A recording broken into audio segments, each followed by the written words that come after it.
It's time now for a look at the day's latest business news with Stephen Carroll. You're starting with signs of a rebound in the travel industry from Airbnb. Airbnb says that bookings should bounce back to pre-pandemic levels by March of this year as concerns over the Omicron variant of COVID-19 recede and people return to travelling.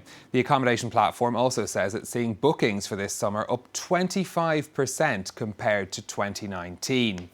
Now, the travel industry as a whole has had 2 terrible years with the pandemic, but Airbnb didn't suffer as much as many in the sector as consumers rented places to work remotely on the site. It reported record revenues for 2021 and returned to quarterly profits in the second half of the year. For the whole of the year, though, Airbnb reported a loss of $352 million. That's down from the $4.6 billion that it lost in 2020. Although that figure for 2020 did include some costs related to the company's launch on the stock market. In terms of bookings, they were up by over 50% last year compared to 2020, but they still remain below pre-pandemic levels. The company is now saying that one of its biggest challenges will be encouraging hosts to rent their homes on the platform. The number of active listings on Airbnb fell by around 400,000 last year. Moving on, exports of French wine and spirits hit a record high in 2021, blasting past pre-pandemic levels. Sales were boosted by increased demand and the global economic recovery, but the lifting of import tariffs imposed under Donald Trump in the United States also helped. It was particularly good news for champagne exports, which jumped by 42% in terms of value. Emerald Maxwell has the story. It's a new record for the French drinks industry. The country's second biggest export after the aerospace sector not only bounced back after the pandemic, it overtook previous years. As restrictions lifted across the world and bars and restaurants reopened, sales abroad of French wine and spirits reached 15.5 billion euros in 2021, up 28% on 2020, up 11% on 2019.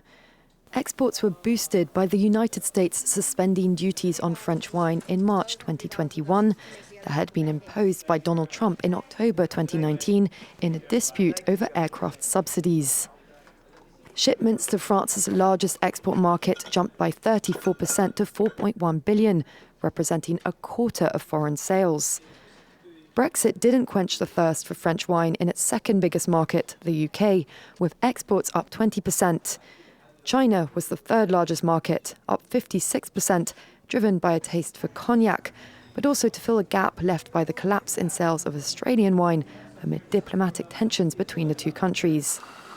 The Federation of French Wine and Spirits Exporters has warned, though, that the outlook is less rosy for this year and next. The 2021 harvest was historically low, falling over 20% after spring frosts and summer storms ravaged vineyards. Consumer prices in Britain are rising at their fastest pace in nearly 30 years. The new inflation figures showing the rate of price rises increased to 5.5%. That's just one topic that investors are keeping an eye on as European trading gets underway. London's FTSE 100 opening down slightly, small gains in Paris and in Frankfurt. It's travel and leisure companies that are leading the gains at the open in Europe. Asian shares sharing the relief rally over a perceived easing of tensions around Ukraine. The Nikkei in Tokyo finishing up by 2%. Gains across the board, actually. The Hang Seng and the Kospi and Seoul both up over 1% as well. We're keeping an eye on oil prices for you today as well. They've been also pushed up over fears of escalation of the situation in Ukraine. So they had fallen back yesterday as we got optimism that things were improving there. Brent crude, the international benchmark for oil, hovering around $93.64 this morning. So it's easing off those highs of over $96, but still much higher than oil prices were just a couple of weeks ago. Some companies' news for you next. Workers at Airbus factories in Britain have voted overwhelmingly in favour of strike action. Over 3,000 employees of the aerospace giant supported the move, which is part of a dispute over pay. The company's sites in Wales and England that design and manufacture wings for aircraft could be affected by a walkout as early as next month unless a resolution is found. This news coming as Airbus is trying to ramp up production to meet demand from airlines as air travel resumes after the pandemic slump. The United States has temporarily blocked imports of avocados from Mexico after a government health inspector was threatened during a visit there. The US Department of Agriculture says the ban will remain in place until steps are taken to ensure the safety of its staff. 80% of avocados consumed in the US come from Mexico, and experts warn that even a short stoppage to that trade could push up prices. Finally for me, the founder of Facebook says he wants his employees to be known now as MetaMates.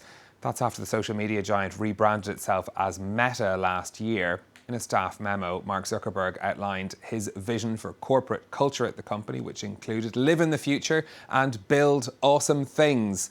He's already announced major investment in the online world known as the metaverse.